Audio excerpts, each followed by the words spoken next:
Welcome back, folks. Hey! How you guys coping? Can you get that? I know it's the long days, you're churning through, but this is hopefully all useful stuff to you guys, yes? Yes. So what we'd like to do now is just have a brief Q&A session on the kind of stuff we've covered up till now, and then we're going to get into some very exciting territory. TV and radio, and all kinds of stuff you can do with that, okay? So, Robin, could you maybe grab a speaker? Mike? Speaker, yeah. Grab a random student and just carry them around the room and just go, wee, I've got him. I'll just go with Amir. Exactly.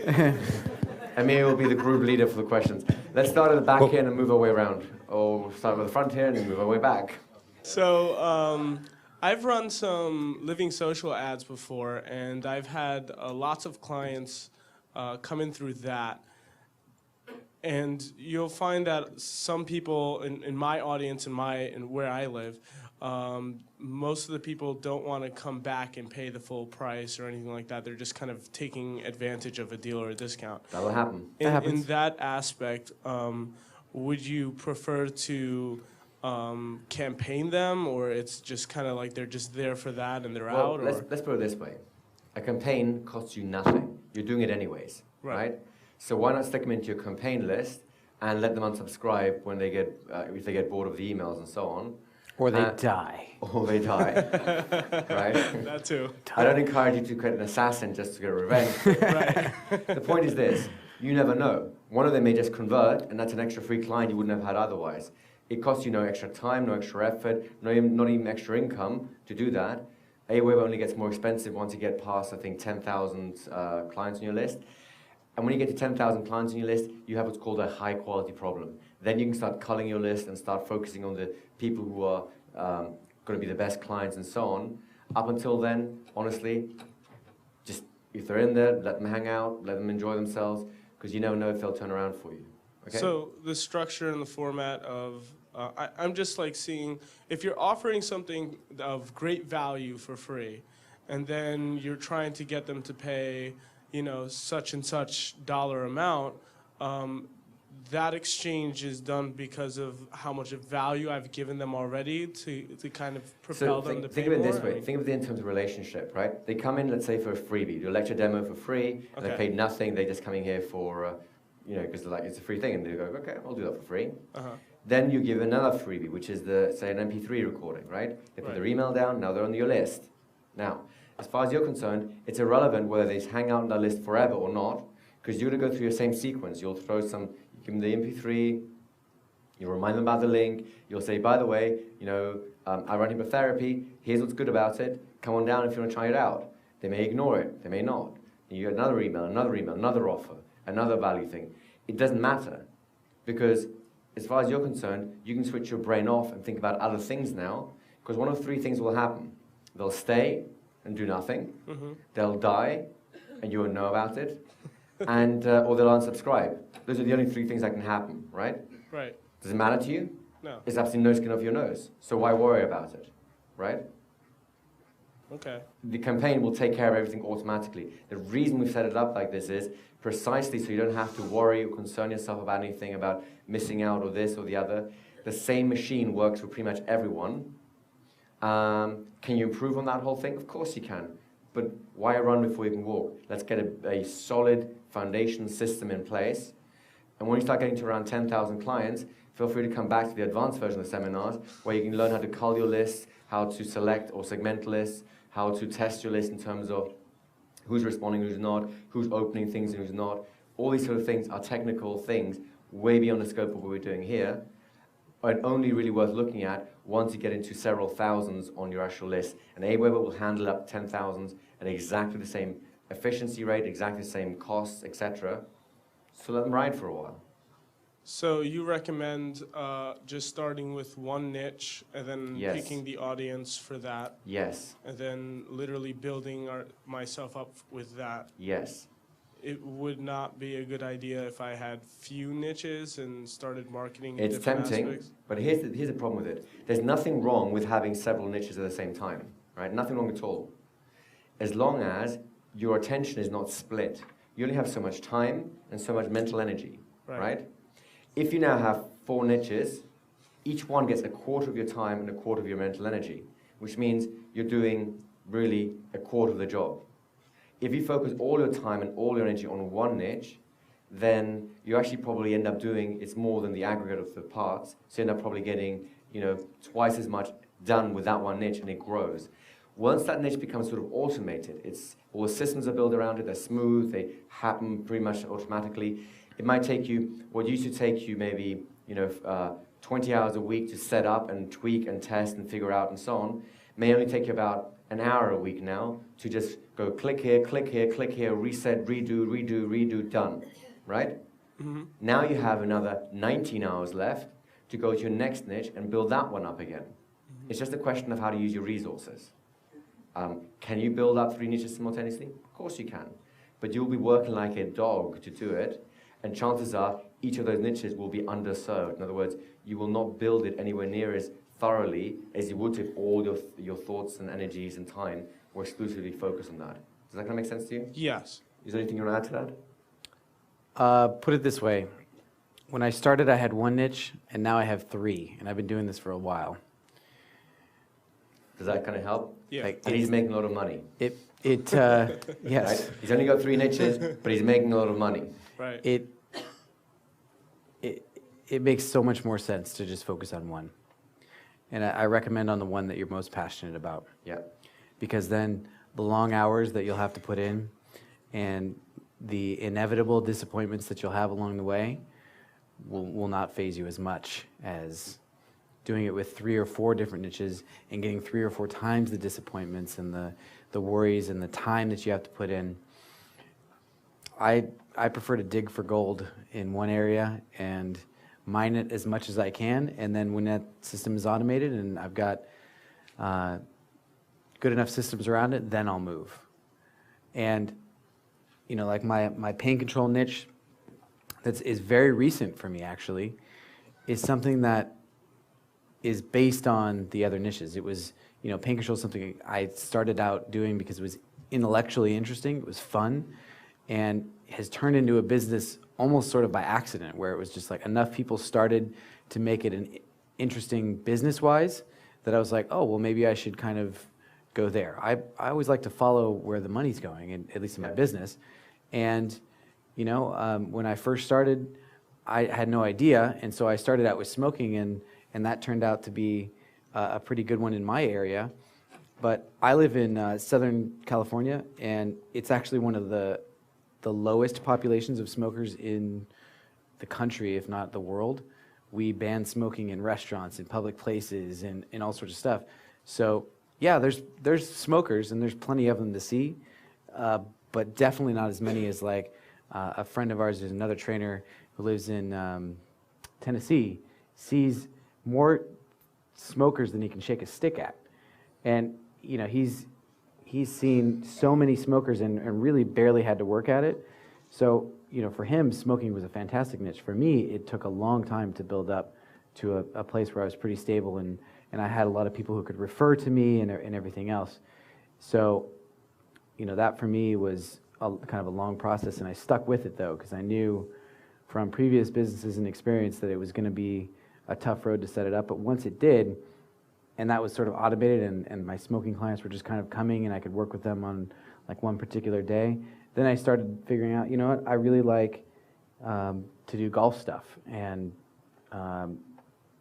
the only reason I liked the golf stuff was because it provided me an avenue to go after the clients I really loved, who were the entrepreneurs I used to work with a lot.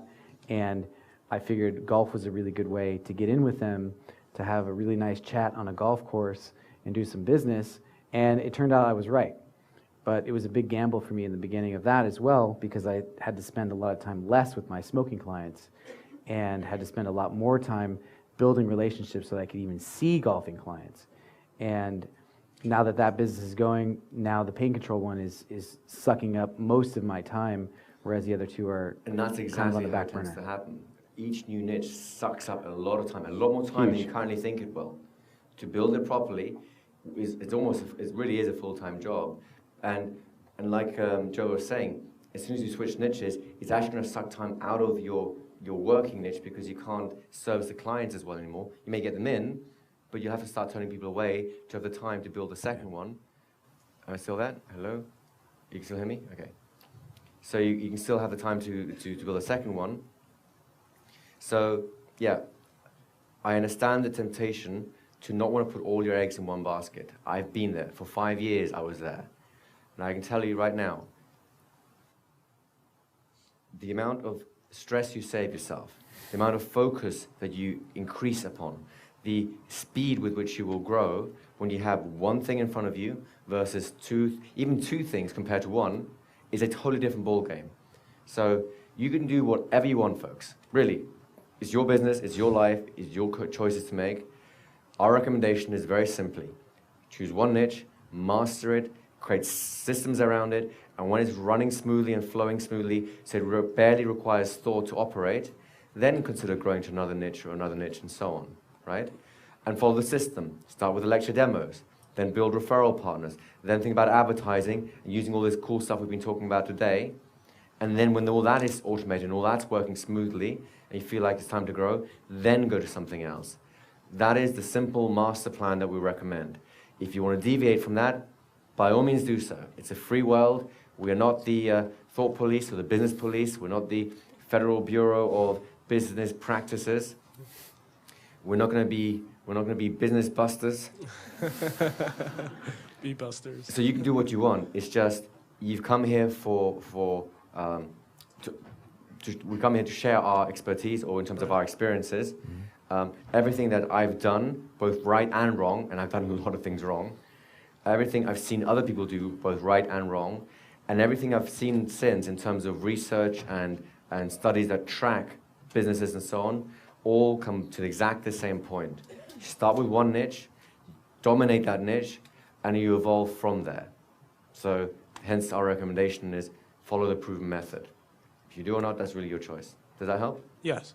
So when you're doing the your song and dance, and you're getting your clients, or you're getting your potential, participants to sign up for a free free offer, free product.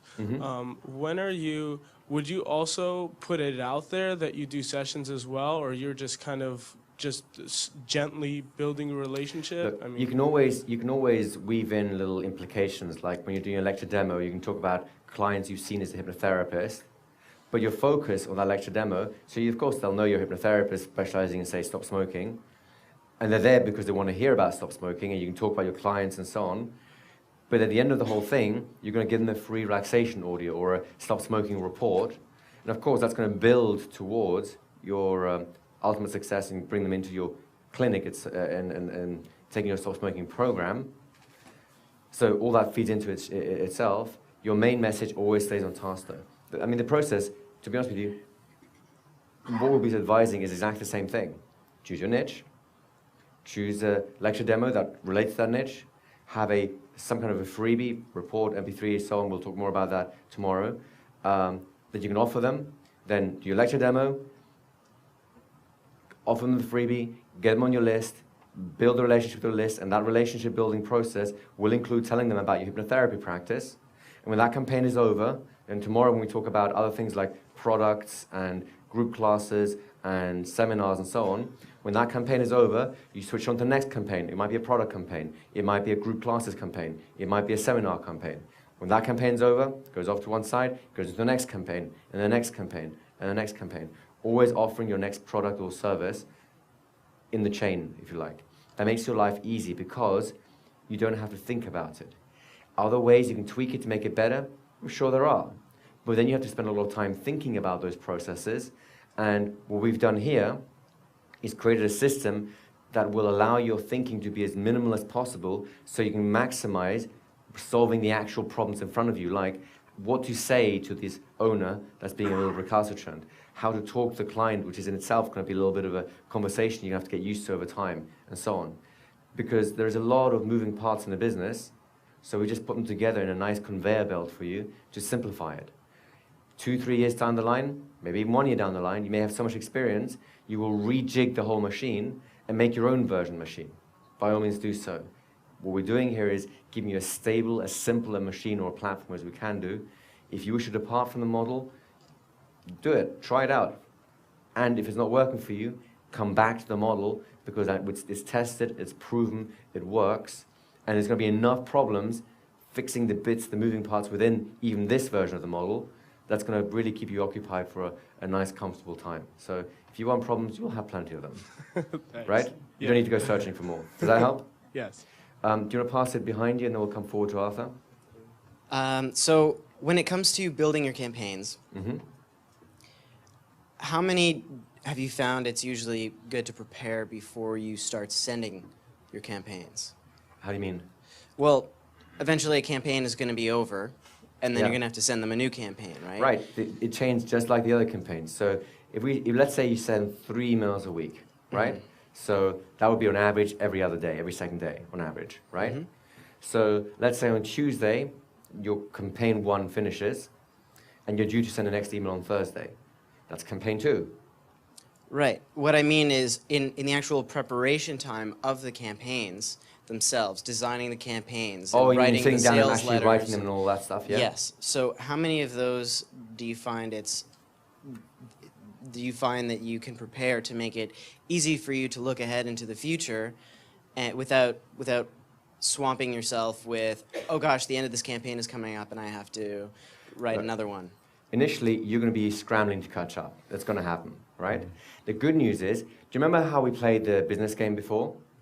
How long did it take you to get a client? Almost a month, wasn't it? You worked a long time to get that very first client. So that's going to pretty much happen in real life too. You're going to have lots of time to do stuff, right? Use it wisely. Don't just think like, oh, you know what? I've worked a bit today. Hey, my feet can go up right now. Because once the clients start coming, the floodgates start opening further and further and further, your time gets restrained more. So whilst you have lots of time, build the machines up, write campaign letters, put them together, think them through. They don't have to be perfect.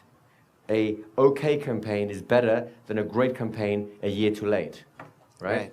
So start now, just start doing it. And I don't know, I'm sure you have some thoughts about it as well, but my personal opinion is, you do not have to think too far in advance. Maybe you design right now, I would like to have 10 campaigns, one for, one is the opening sequence, then one for my top 3 products, one for my hypnosis one-to-one niche, one for my, 3 for 3 different group classes I might have, and then 2 for 2 different seminars I might have. That's a nice, big range of offerings you have, isn't it? It's huge. Right?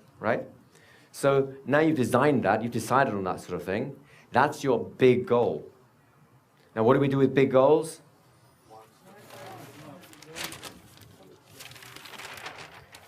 Do you remember this? Yes. That's what you do with it. What you're asking me is about this, right?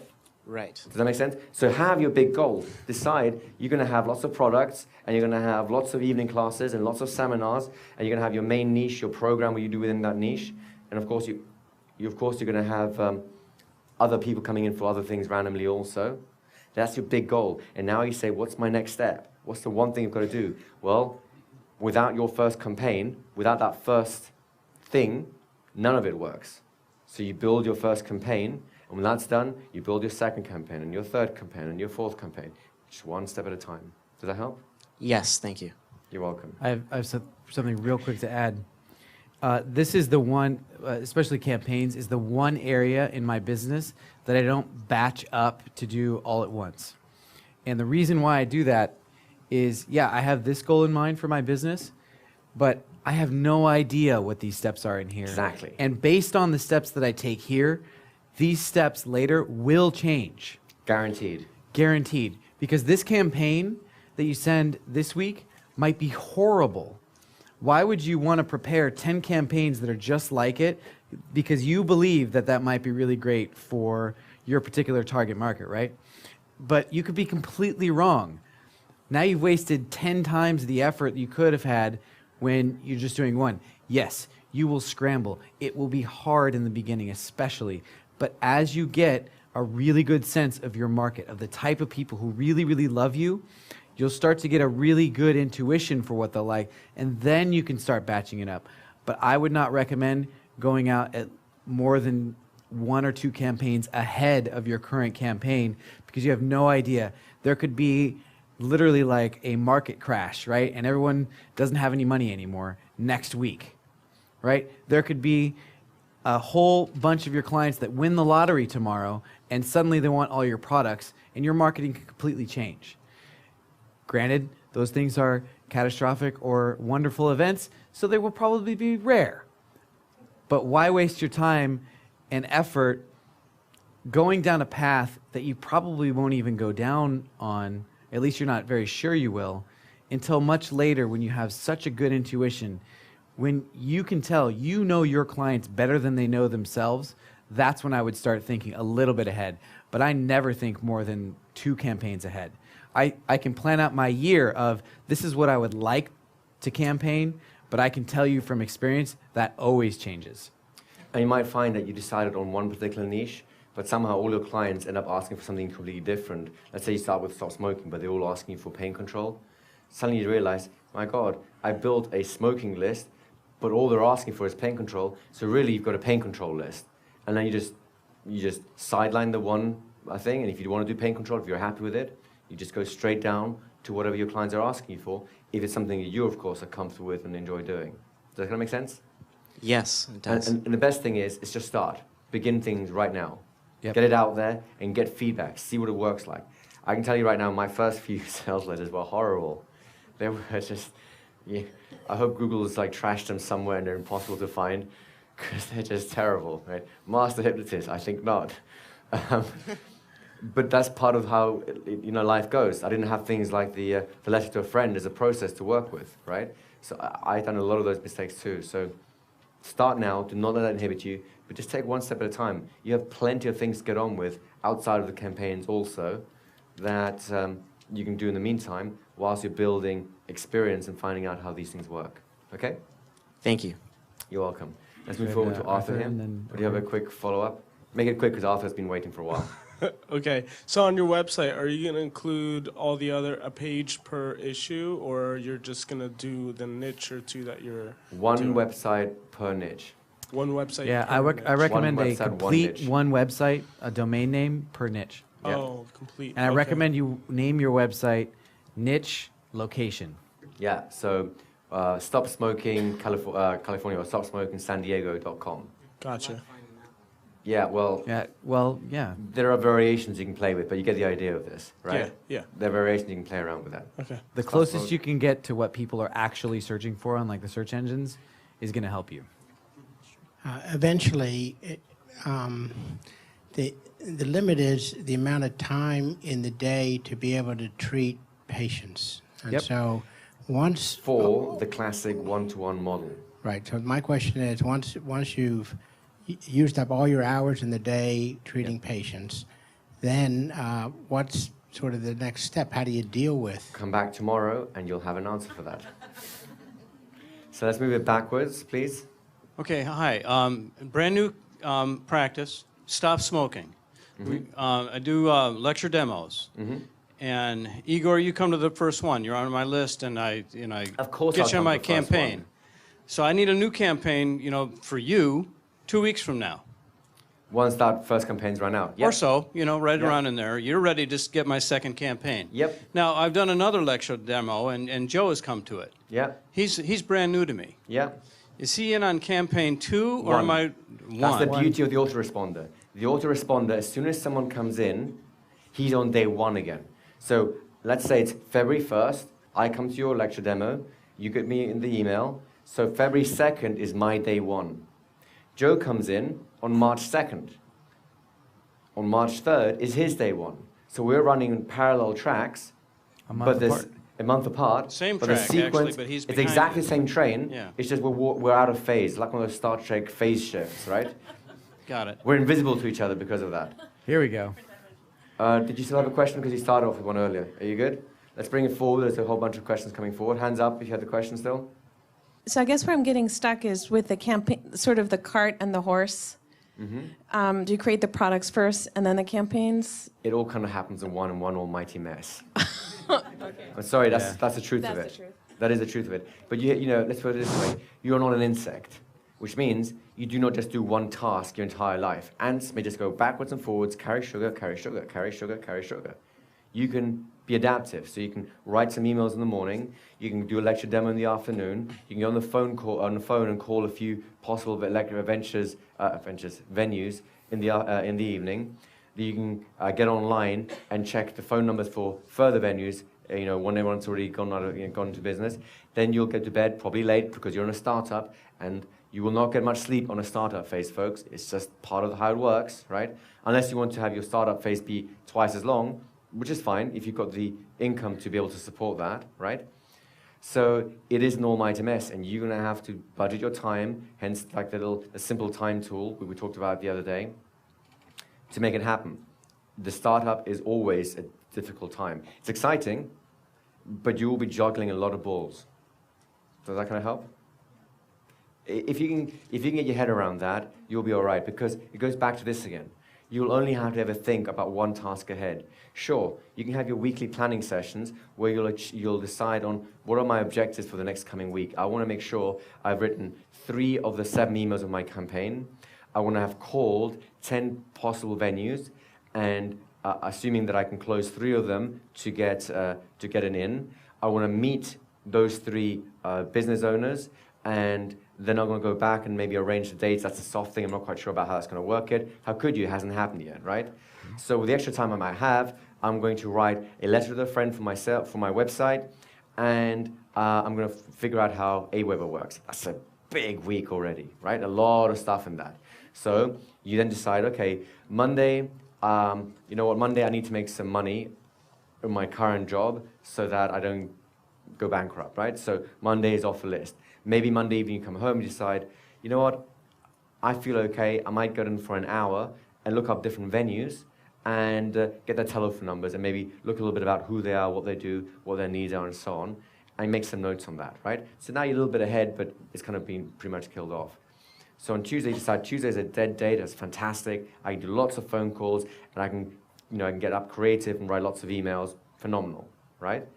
You budget your time as best you can. You will usually over budget in the first few times you do it, which means it's impossible for you to do the task in the time you've given yourself, but you'll learn. The second week, you'll still have half the task of the first week left over. So when you review what you want to achieve for that week, well, it'll be easy. Just go, everything I haven't done week 1, that'll be my week 2 task, because now you realize that you're not Superwoman, you cannot be in 2 places at once, and your energy does have a limit, right? And that's how you start learning. Let me emphasize this, folks. Starting a business from scratch requires effort, a hell of a lot of effort. It requires time and dedication. If you do not wish to put the time in and the effort in to do it, if you are not willing to go through the heartache, the inevitable roller coaster, then don't do it. Get a day job. Work at McDonald's or get a high-level salary as in a professional capacity, whatever you are at. That's the trade-off that you make as an employee. Right? You do not have the same startup issues that a business has. On the upside, though, the security of running your own business when you know how is infinitely higher than as an employee. You only need to look at recent history to know this, right? And ultimately, the heartaches can be similar, because if you're made redundant when you have no skills that your industry wants anymore, where do you go from that, right? So there are pros and cons to everything, but it will be work, and expect mayhem, expect chaos. All you can do is contain it as best you can, and your task manager, your task list that we talked about, is going to be a great tool to do that. Because if you only have to focus on one task at a time, then once you finish your first day of task, you may well review your entire week and realize, you know what, I'm going to have to change the whole order of this stuff because that won't quite work out. But remember, when we talk about the project sort of list, it's one sheet of paper. If you're going to do the paper electronically, it's even easier. So it's just a question of move the paper from here, put it up a bit, put it down a bit. All you do is change the dates and it moves up and down the pile, and all you look at is the top of your pile. That's it. Does that help? You're going to really have to learn to manage your time, folks, because this is a crucial point. And you may want to think right now, like, what about 2 niches? What about 5 niches? Because I have all these cool things. You're going to have your hands full with one niche. There's going to be plenty. How many business owners in the room? Successful business owners, let's put it this way. We're in the middle. Am I telling a lie here? Is this kind of pretty much what it is, right? You're going to have your hands full. And even those of you who are successful already in a different domain, and you start something brand new, you're going to have to scramble just as much, don't you? The only difference is your first business has taught you the skill set to manage that time, to manage your energy, and to understand the inevitable roller coaster of emotion is okay, right? This is what happens. We have a few people here who I know very wealthy, and they're sitting there smiling, going, oh yeah, I know that one, right? Does that help you? So expect some troubles along the way, but that's just part of the game. The autoresponder is also on Aweber. And my question is, the 11 steps of copywriting, which we did this morning, is that the structure of a sales page?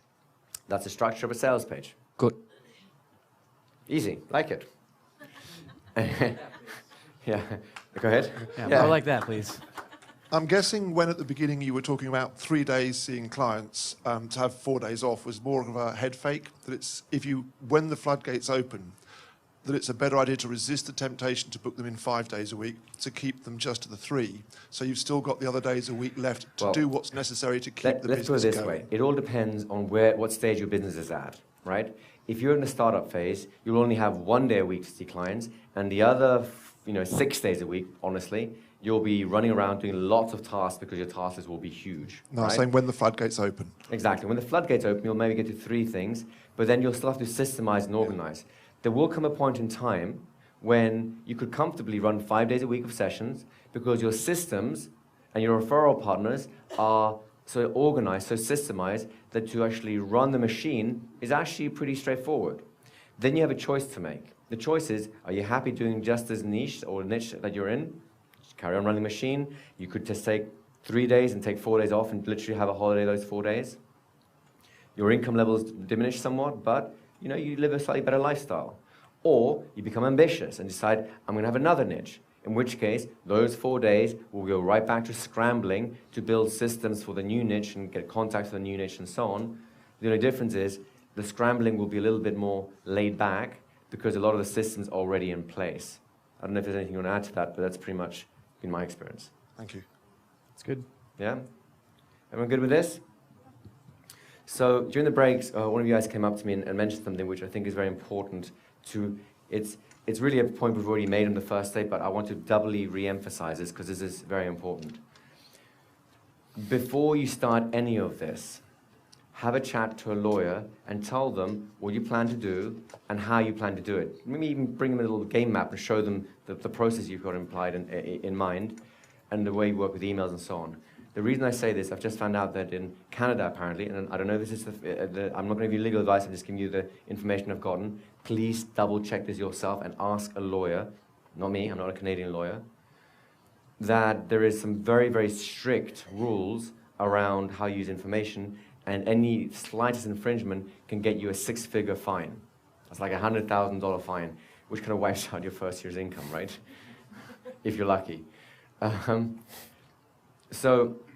And that would include just collecting someone's email. If you do it in the wrong way, it could fall foul of these rules. So I don't know how stringent that requirement is for Canada.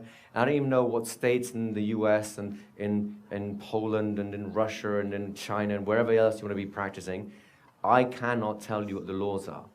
And then there are always these really secret, submarine laws that come up and pop out of nowhere and shoot a bullet in your backside out of unexpected directions.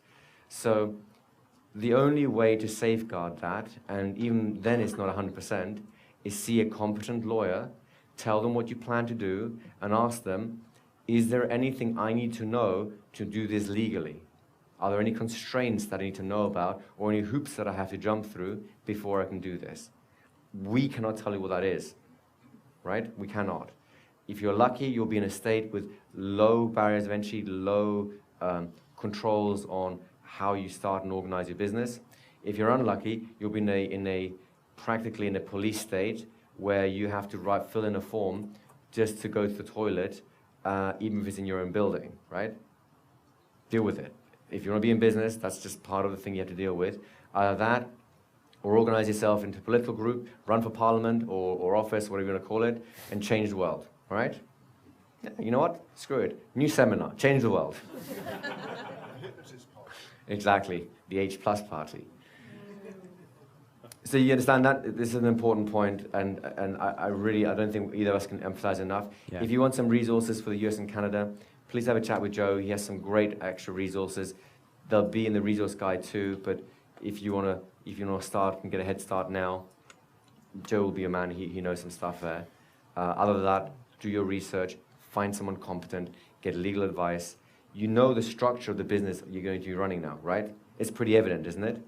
So you can lay it on the line step by step and ask them, can I do this, or do I need to think about something? Can I do that, or are there any constraints there? Can I do this, or how far does the law allow me to go with that, right? It's simple. Yeah. So before I got here, I spent months and months, and I used to have to pay legal teams thousands of dollars. I'm fortunate enough to have the resources and the connections to be able to get free legal advice many times. You guys may not have those resources. And so I spent months and months searching for a solution for you guys. And they had to meet some very stringent criteria of mine. And I had to be able to use them and like them. And I found, I mentioned it, I think on day one, there's a website you can go to if you like to go to, or I can actually, sell you a plan that you can sign up with these guys. It's a month-to-month fee. You sign up, I think it's like $50, maybe $60 a month, and they'll give you practically unlimited legal counsel time. That's so you can insanely cheap. Call them on the phone. Yeah, that $50 a month or $60 a month. As a junior whatever. lawyer, I was being billed out at, I think, $350 an hour. Yeah. And that's as a junior lawyer. And with these plans that I can offer you, or you can get on your own, you can get not only legal advice for your business, but legal advice for yourself. I actually went to these people and I tested them out. And I said, can you look at a few contracts for me? And they said, sure, no problem. And they ended up saving me, I think it was like $2,400 that one time, and then ongoing $2,400 a year from my office, because my office made a mistake in the contract that they had me sign. And they were essentially able to reduce the price of my office by about $100 a month in one case, and then $100 a month in another case. So I'm literally saving $2,400 a year, and that cost me, $50 a month, for the service, and an hour's worth of my time to actually talk to a lawyer. And the other thing that I had was the number one criteria was that it was available to everyone, so it was low cost.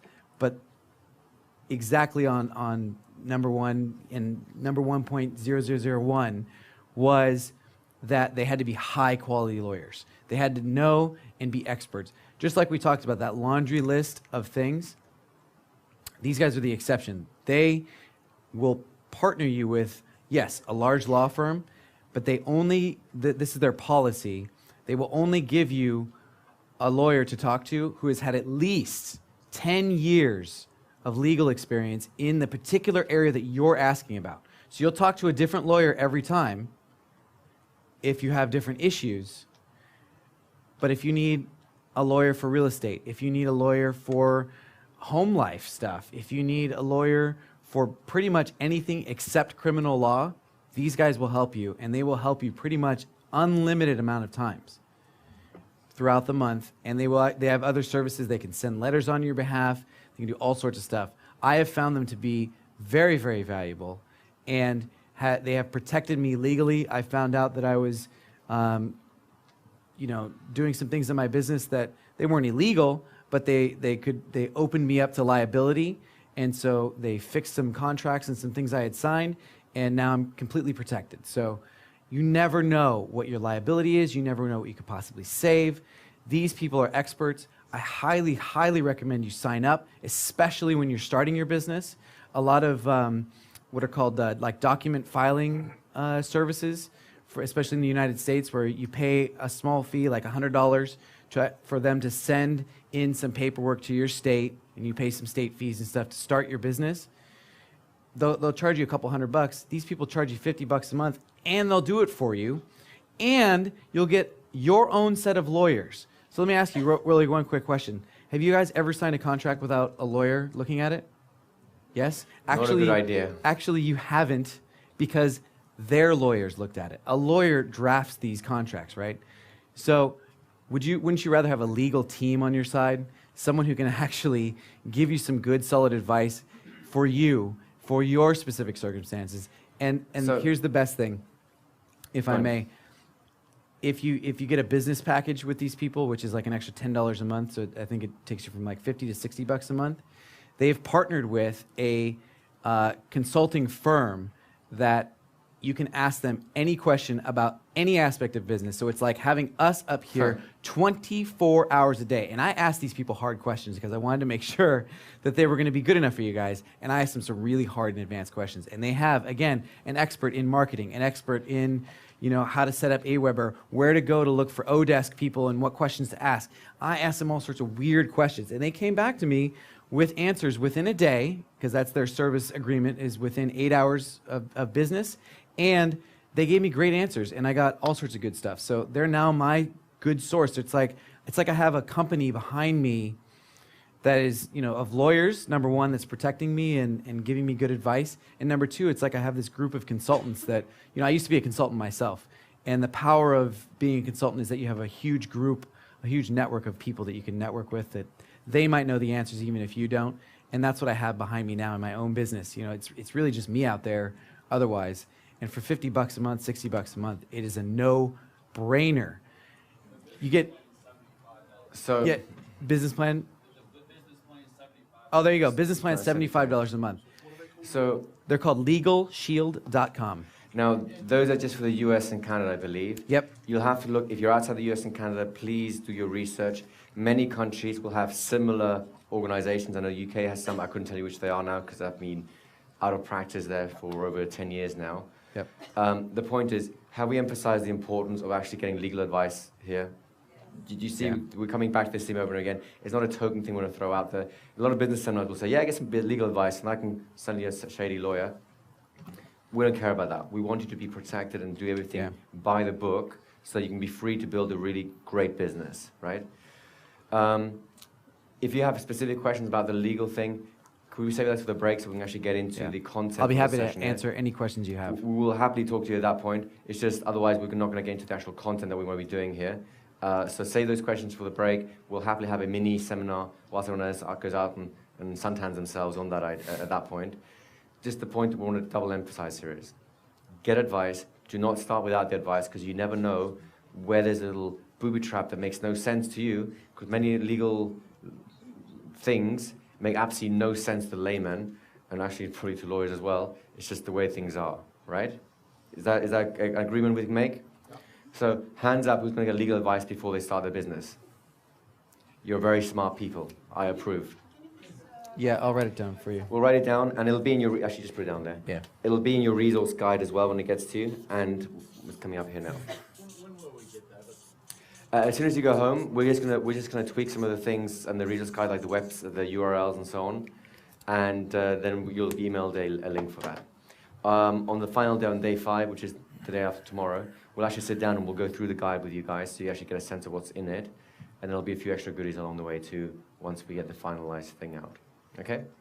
Remember, this is the thing here. You'll see this in a few days' time. It's 2 months worth of work. I mean, we work, both of us, solidly at building these resources. There's a lot of stuff in there. There's, medical referral letters. I actually had to turn away clients to finish that thing before I got here. I had to turn away Cliff, and that's not easy. So, shall we move on, folks? Yes. Okay. All right, so after we've thoroughly scared you now, Yeah. why don't we thoroughly excite you guys? Let's talk about how to get on TV and radio. Really? That's the excitement we can muster already? All right. Yeah, here. Whatever it is. So, getting on TV and radio sounds like this really daunting process, right? You see a lot of famous people on there, and you see a lot of news stories and all sorts of stuff just kind of taking up the airwaves, all kinds of shows. And the place that I want to get you on TV is specifically on the news. And the news has really great effects especially for a small business, but for really any business. when you're on TV, when you're on radio, you become a superstar.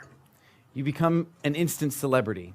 And yeah, you might not be known the world over, but to your people in your niche, if you have been on TV or on the radio, you suddenly become, you know, this celebrity. You have like this star status that many times it will be hard for other people in your niche to match. So I'm here to tell you, you do not have to be famous to be in any sort of radio program or television program, and that it is very easy. So I have two questions. Who here lives in LA or New York or around those areas, real close? Okay, awesome. So for you guys, you live in the #1 and #2 media for radio and TV advertising and news media in the world. And you will have a slightly harder time getting onto television in those particular areas, I will tell you now. But when you do, you will get many more multipliers of the effects because you're on and in those markets, so you will have an easier time. For the rest of you guys, I guarantee you will have a much easier time than the people in LA and New York, and a little bit in San Diego for Johnny there too. But I guarantee you that it will still be well worth your time to get onto TV and radio. So I have a simple 4-step process. I've broken this down into something that's really easy for you guys to be able to do. And let's just start out with the first step.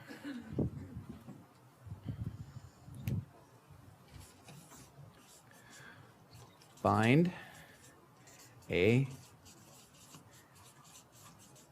producer.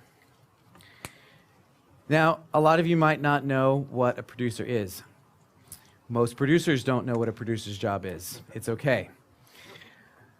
Basically, a producer's job in the television and radio industry is whatever you see on the screen, the producer got all that stuff there. They organized the cameramen, the lighting equipment, they organize the talent, the people that are actually on the radio or television, and they organize the guests, the people like you who will be able to be guests on radio or television. So your first job, in order to build a relationship, is to find a producer. And to find a producer, it's actually quite easy in many cases. Television shows, or excuse me, television stations like channels or radio stations will often have the contact information for the show. And the show contact information will usually go to a producer. If it doesn't, remember we talked about those gatekeepers and how you can get past them. The gatekeepers are going to be really scared that they're going to miss something entertaining for the show to come up, right? So our first step in finding a producer should be pretty straightforward. And again, I can't tell you exactly how you're going to find your particular producer in your particular area, but I recommend starting with the local affiliate in your area. Again, the LA and New York areas, you'll still be able to find them. The producers might be a little bit more difficult to get a hold of, but I recommend at least getting an email address. But if you can, get a phone number that you can start to call, and we'll get to that in a second. The second thing you're going to have to do, besides learning how these people speak, is to pitch your content.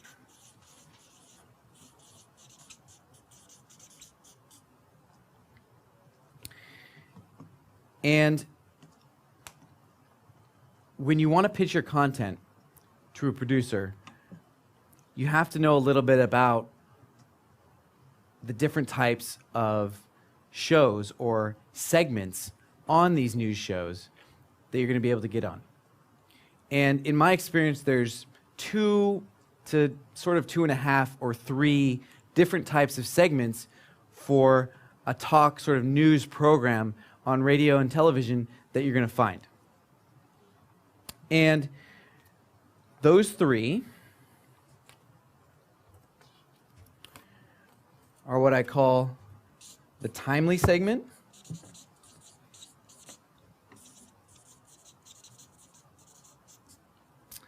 the evergreen segment,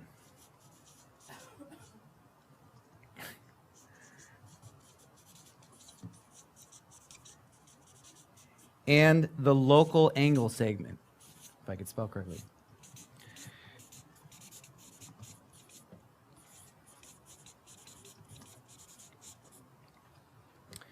So what are the timely, evergreen, and local angle statements, or segments? What do you guys think would be something that's timely in the news right now? What was that? The lottery? That's not a bad one. Getting ready for Easter, right? These are types of things that come up, and they're based on a limited amount of time, right? So often news stories really fit into one of these two and a half-ish categories, right? The first being that timely segment. This is news happening right now.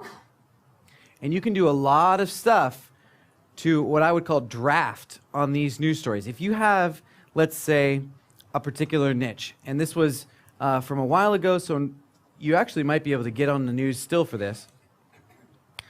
But in the US, they, I think it was like 6 months ago, maybe even a year ago by now, that they were debating on whether or not they should put these huge warning labels on cigarette packs.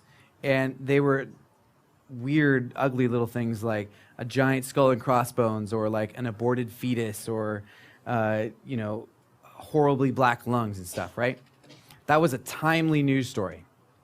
And something you can do as a hypnotist or someone in that niche is to provide your perspective, your angle on that news, to give them some entertainment for their audience.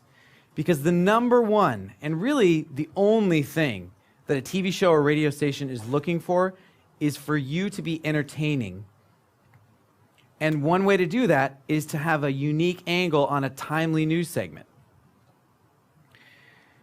A different kind of segment is called the evergreen segment. This is stuff that comes up all the time. It doesn't really matter what type of week or what time of year it is. These are the types of topics that people are always interested in. How to lose 20 pounds. Everyone's interested in that. There might be a few timely segments like around Christmas and New Year's when everybody starts to add a few pounds around the middle. But evergreen stuff like, smoking is a great one. How to quit. Losing weight. Getting rid of stress. And again, there will be timely spikes in the year, but pretty much throughout the year, these are interesting topics. And the rule I use for these are that people are always talking about this stuff. These are the problems you hear all the time. Like, oh man, I'm so stressed out at work. Oh man, I wish I could lose some weight. And for a news organization, when they're trying to fill up airtime, because remember, they have to fill up a lot of airtime. They're looking for stuff like this. If there's not timely stuff that's going on, they're looking for this stuff all the time, both to contrast the timely stuff and sometimes just to fill the time there. And that's another way that you can easily get in to provide, again, your unique perspective on that particular story. And the other sort of what I would call half a segment is the local angle segment. So this is especially good in the smaller news areas, like if you're in the middle of Arizona or something, and it's sort of, a smaller amount of people and a smaller news area where you're not in LA or New York where they're reporting on world events, even though that still works there. The local angle segment is really great. Like, so let's say you went to, Chicago. Chicago is actually kind of a bigger media area, but it's okay. Chicago people, what do they love? Somebody give me something. Baseball, right? Blues. The Blues. That's, if you mind, I'm going to go with the Blues because that one I have a really good example for. So, Chicago Blues, right? Chicago has a nice, unique perspective on the Blues. There's a lot of history there and everything else. Well, let's say you work with in your niche, perhaps with people that have depression? What about a local angle on how Chicago, was the birthplace of the blues, but where did that really come from? From people really depressed, having the actual blues. And you know what? I'm somebody who can take care of the blues for you. So as you can see, some of these really start to blend together. I've separated them out so you can really see them clearly, but oftentimes that local angle can be part of something timely. Or maybe there's a local blues event in town or a jazz event in town in Chicago, because that's another thing that they love in Chicago as well. And maybe your niche is that you help musicians and you can make them better.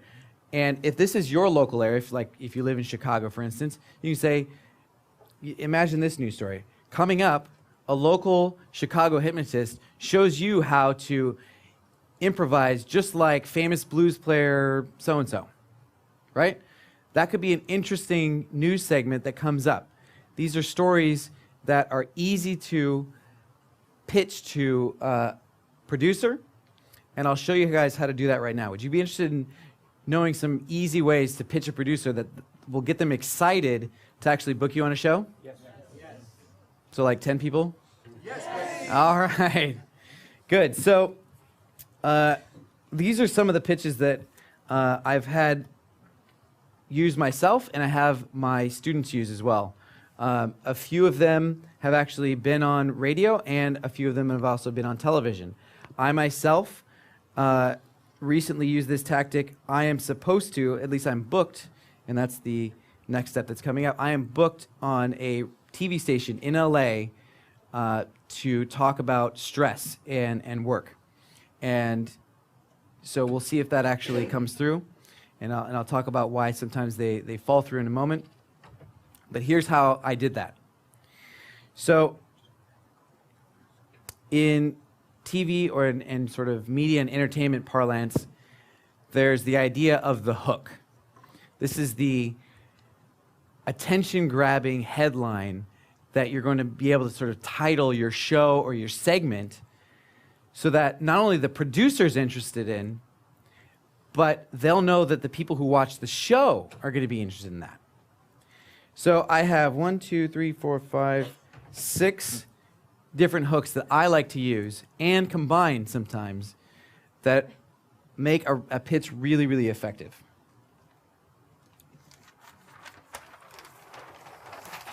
So the first one is that local tie-in. I should write it up.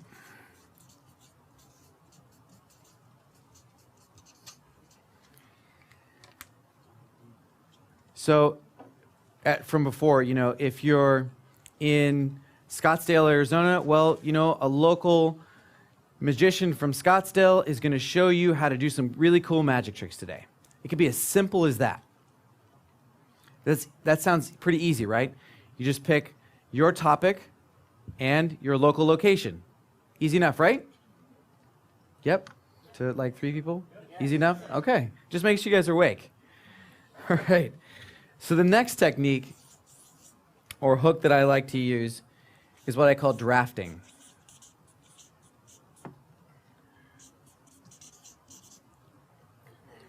And this is where, and again, you can combine some of these. This is where I'll draft, and the idea of drafting comes from racing, where there's some race car out ahead, and if you get right behind them, they create like a nice little wind tunnel, so it's actually easier for you and waste less gas. In this day and age, we need to save gas, right? Waste less gas for you to actually follow them at a really close proximity.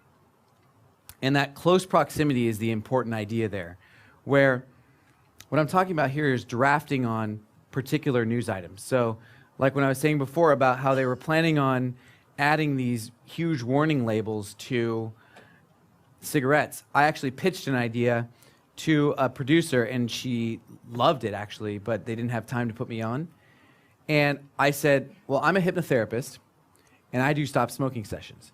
And I can tell you for a fact that putting those labels on cigarettes is actually going to make people smoke more And she was like, what? Really? We need to have you on to explain what you mean. And I was like, haha, good. Well, book me and I'll tell you all about it. So these things are, again, going to fit more into the timely segments. This drafting is more about the timely aspect of the news. And if you can think of any trending or currently happening news story that even is a little bit related to your niche, I guarantee you can figure out a way to find a unique perspective to put on that news and talk about it. Celebrity news is a fantastic one. And that is my next hook.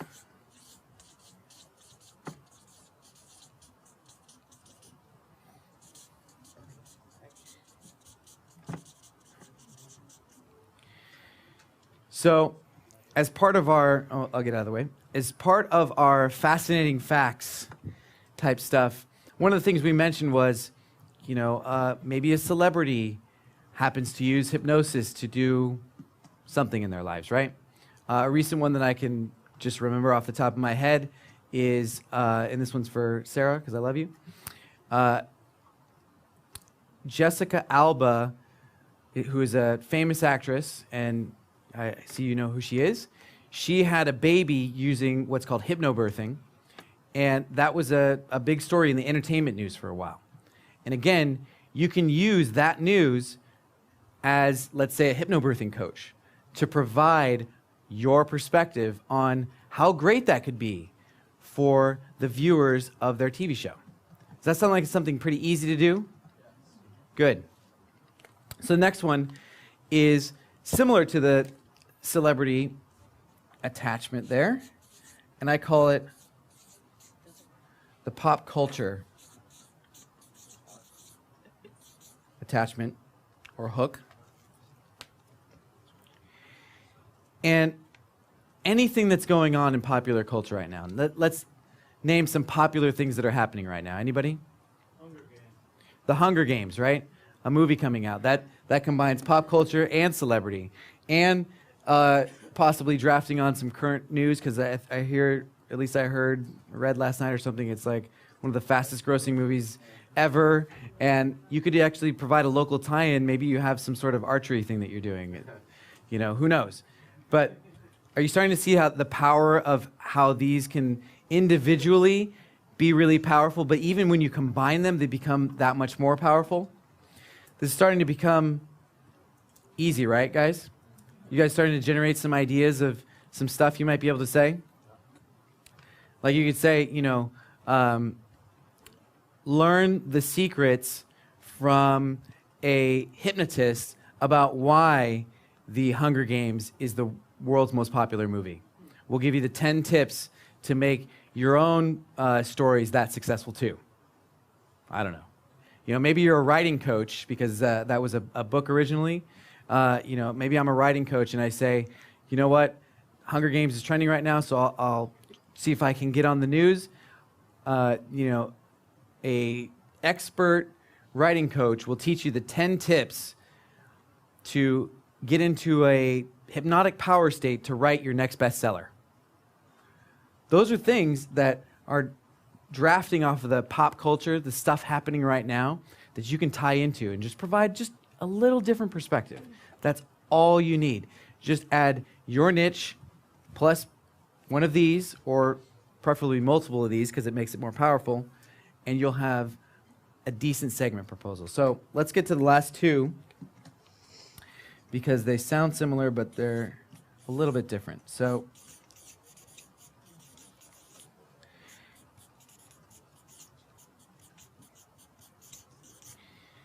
do the counterintuitive hook and the surprise hook.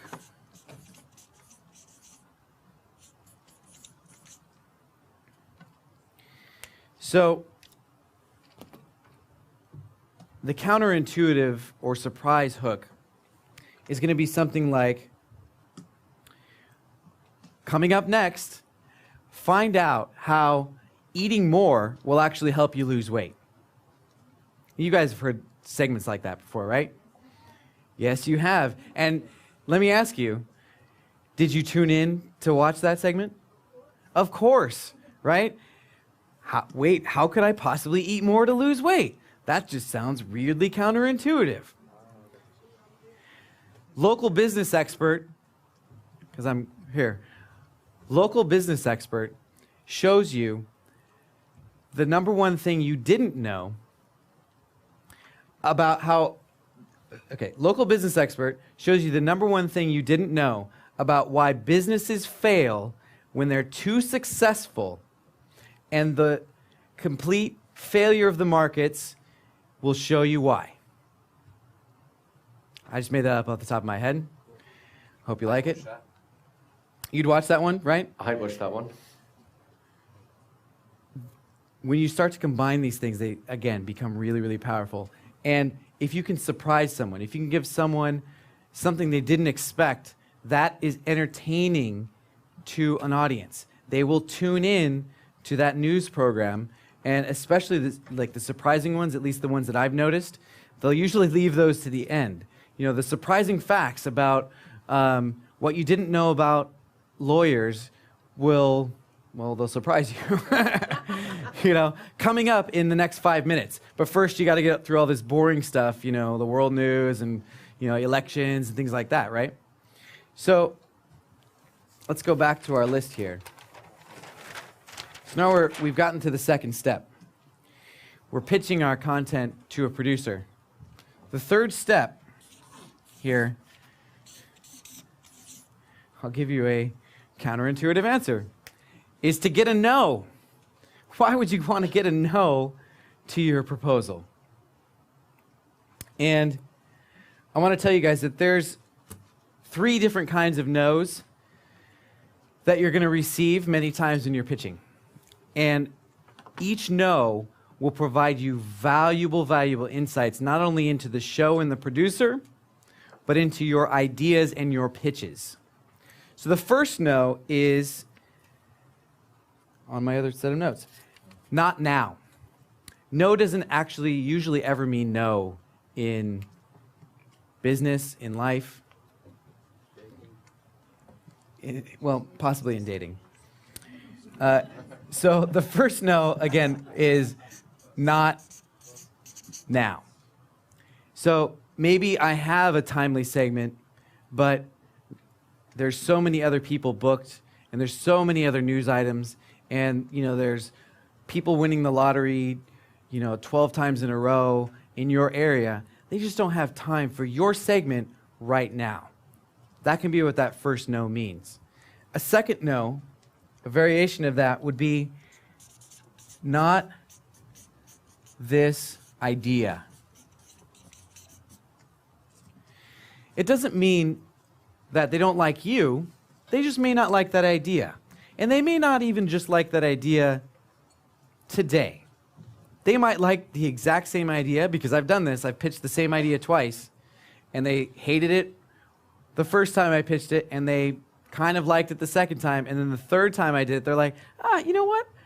I think I've heard this before, but I really kind of like it. So campaigning these people becomes really important. And that third no that you usually get is not enough time. Ugh. So the not now was, you know, we're not interested in that currently. We wouldn't even want to put you onto the show.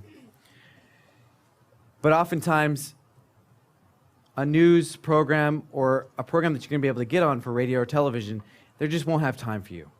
There's too many other book promotions or experts or other deals that they have to fulfill upon, and they just don't have you in their time slot.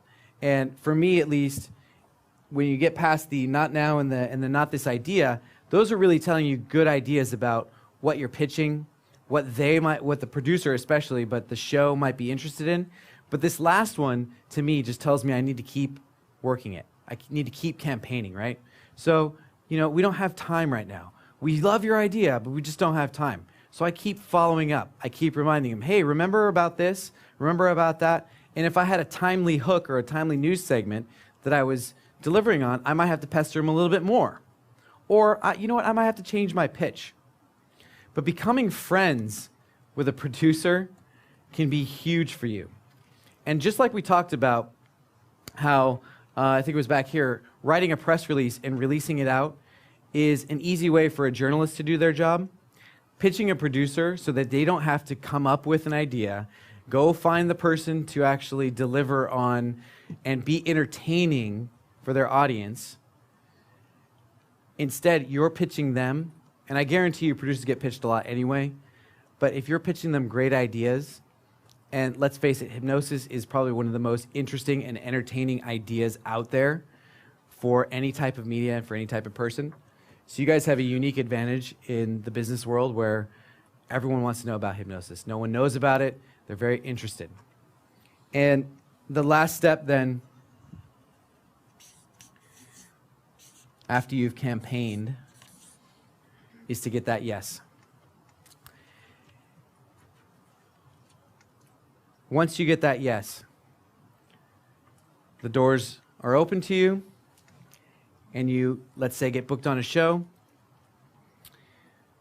Obviously, you're going to want to present yourself in a, nice manner and everything else. Get on the show, be personable. What happens usually when you get accepted for a segment is that based on your segment proposal, you might have to expand on that and tell them pretty much exactly what you want to talk about and do. And if they're doing an interview style segment with you, for instance, you can actually send them interview questions, and they'll tell you these are sample interview questions, but I can almost guarantee you they'll use them word for word.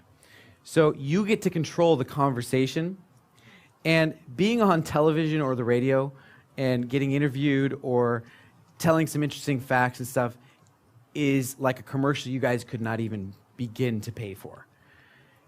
And when you get that yes, the last little bit of advice that I just got this week. So again, remember, use your network, use ideas from our friend here, the magician, is a lot of TV and radio stations are looking to have a business. TV and radio stations are pretty passive things, right? You tune into a station, but you can tune away really quickly and easily, right? They have no way to capture your information. They have no list on you. And we talked about that earlier, where if you don't have a list, you really don't have a business. And they have a pretty successful business model, but they really don't truly have a business unless they have a list. And a lot of times, a TV or radio station will think that their customers are the advertisers that are on there. But they're starting to come around to the idea that their viewers can really be their best source of revenue customers.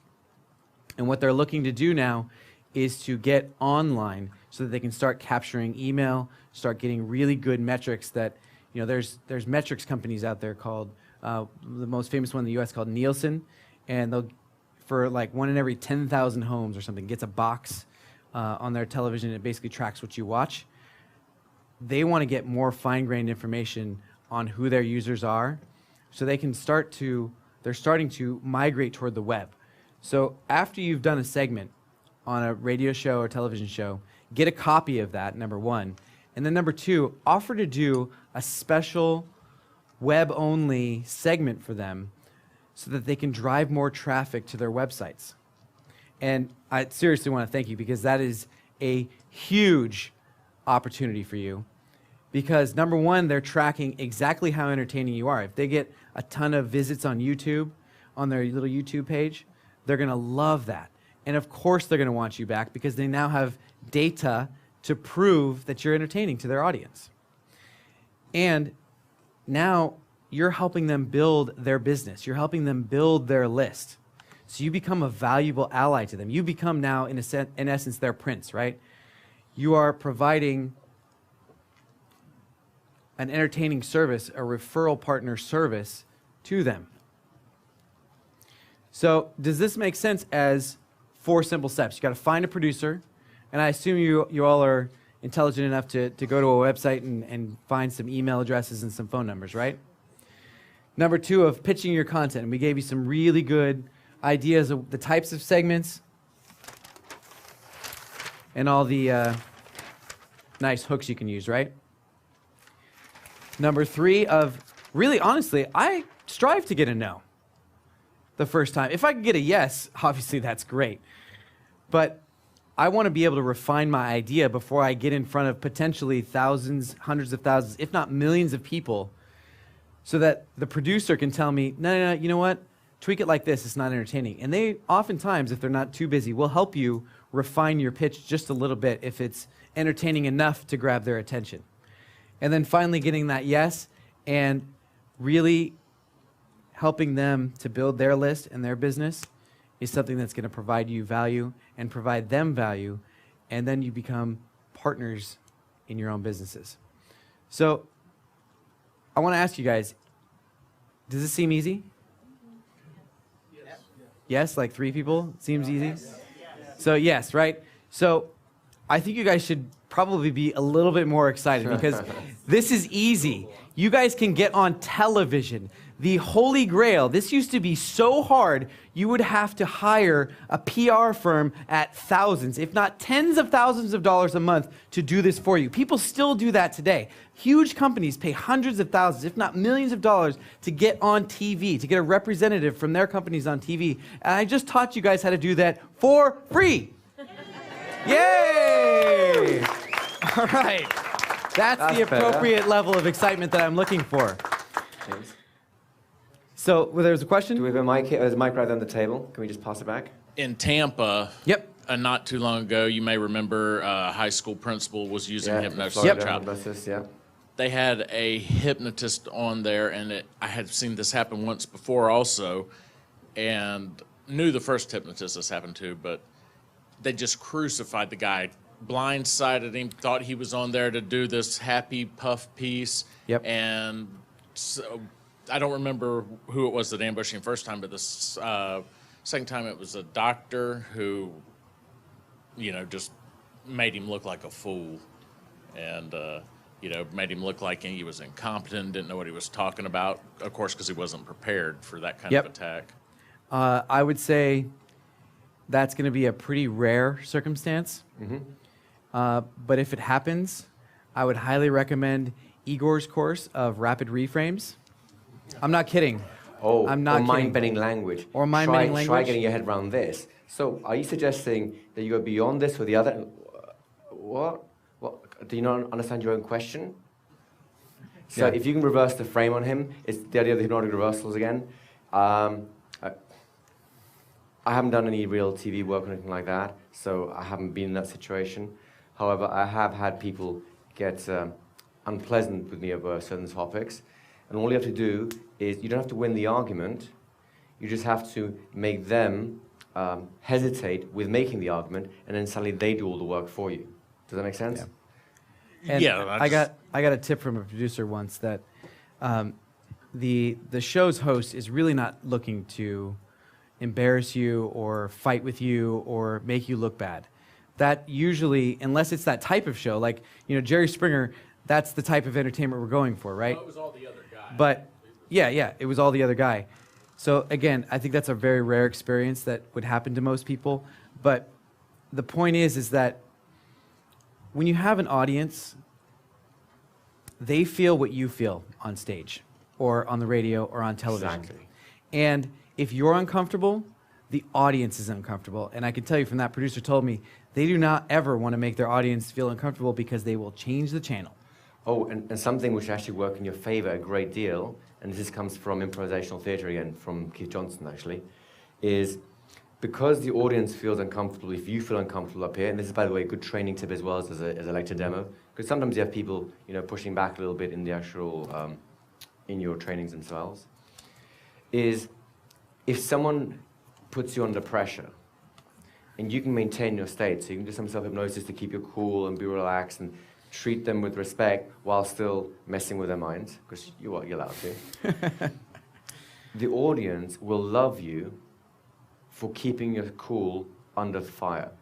And in return, they will dislike him for being disrespectful to someone so nice. Yeah. So to the extent that you can keep your cool and talk with the person and be the rational one whilst they're getting more and more hyper, the audience will really respect and appreciate your strength of character, and actually your mystique will rise, will go through the roof because of that. again, this is not necessarily an easy thing to do, especially when you're blindsided. But you know, if you're concerned about that, practice. You know, have a chat with friends, develop some skills. As Joe was saying, the rapid reframing class or mind-bending language is a great way to mess with people. You'll destroy them. If you want to have fun with this, you know, go join a cult, use mind-bending language, and they have no idea what's happening. You just ask serious questions like, you know, you just ask a real question. They're going, what? Well, you just said this. What do you mean by this? And the more you do this, well, I don't necessarily recommend you to do it for real. You can do it for real. Some people like doing that. But the point is, you're now in a position where if someone does try and blindside you, as far as I'm concerned, they've just broken the social contract. And then the gloves come off. And, you know, you get to have some fun with them as well. It's a learning opportunity. Aside from those minor situations, who here feels like they've really received an interesting insight into a potentially huge, and I mean huge, source of... just to give you a perspective on this, have any of you heard the movie called The Secret? Right? Yep. Like the whole law of attraction and so on. There's a DVD that was kind of made rounds for a while ago. The people on that, most of them were just randomly selected. They're not particularly... they were presented as experts, but really they were just normal people running their own little seminars with their own little spiel, should we say. But they were presented as these big spiritual wise gurus and so on, right? As a result of the popularity of that film, people created multi-million-dollar empires just based on their appearance in that movie. They're still drafting on the experience of that movie. Exactly. So one break like that, one break in front of millions, and especially if you can, as you say, you can come on and be composed and be funny and be entertaining. Well, when I say funny and entertaining, be yourself. If you're normally more serious and studied, be very serious and studied. If you're more relaxed, laid back, be relaxed and laid back. The masterclass, you know, on power states, it's a great way to start. That's exactly what I would do. I would sit in the green room, which is the place where you prepare yourself, and you'd probably see me like this for the half hour before I come on. I'm just hoping to God the cameras aren't on me, but if they are, I can deal with that too. They might show, you know, in the green room, we'll notice that you're doing this. Flash comes up and go, yes, I was doing that. Well, they'll be surprised, kind of, oh, I thought we were going to put them under pressure. No, of course I was doing that. Well, this is the first time I've been on TV, and you know, above all else, there's millions of people watching you. Hi, folks, by the way. Of course, I'm going to take this seriously enough that I'm going to prepare myself so that you guys at home get to see something worthwhile. So I'm actually going to break the fourth wall just to mess with them as well, because they don't like that at all, right? If you start talking to the camera, they'll go like, what?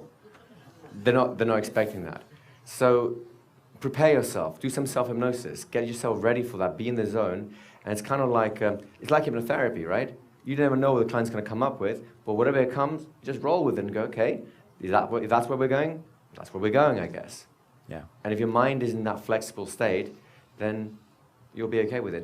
And if the worst comes to worst, it doesn't work out, you know what the consequences will be? Zero, nothing. Because they will not remember you past the week. Yep. Right? The irony is, if they like you, it's huge. If you mess up, they'll forget you within a week, because then the next alcoholic celebrity will be kicking a door in and biting a flea-bitten dog. So what? Yep. It's much more interesting watching them. Think about how much celebrities have messed up and people have forgotten about and just go back onto the thing, right? And how long do you think guys think this might take you to find somebody, you know, once you've found somebody, crafting a little bit of a headline, a pitch there, and maybe some content to fill in what the information would be? It should just be a condensed version of your dog and pony. Should be a condensed version of your dog and pony show, right? Yeah. So It's you the already same have the process. content. It's the same process. And then sending a couple emails or maybe making a few phone calls. Don't you guys think it might be worth spending maybe, I don't know, let's get real adventurous with this and do it in an hour a week. What if you had the same segment that you proposed to Fox and ABC and NBC and all the big network affiliates? Who cares if it's the same network proposal? Or They haven't seen it yet. if you're smarter, you know, you can tailor it for that audience. Or if you really want to be sneaky, you can say, I've proposed this to 4 other news stations, and whoever gets it first will be my exclusive partner for the next 6 months. I can guarantee you that will open a producer's eye because they will be afraid of missing something really cool that might happen on another network. So, do you get the idea of this whole process? Now, I'm noticing that the day is long, and the spirit is willing, but the flesh is weak. So, allow me to offer you a couple of choices as to how the evening will continue. I think now is a good time for a break. I sense rebellion will be in the air otherwise, you know. So why don't we do the following? Either we can break for like 20 minutes so you can freshen up a little bit. We'll come back and we'll play a little bit more business game as the bonus session. Or we can just break for the evening and just let you guys enjoy the night for a while, and then tomorrow we'll reset everything because we have been working quite hard. A lot of this content is very intellectual, and so it really fries a lot of circuits. So if you want to just have a quieter evening, you're more than welcome to that too. Yes. Yeah, I'm beginning to sense that's kind of where we're going with this. Would you guys prefer that, yeah? Yes. That's fine. Yeah, standing ovation, that one. Come on, let's get excited about it. Woo!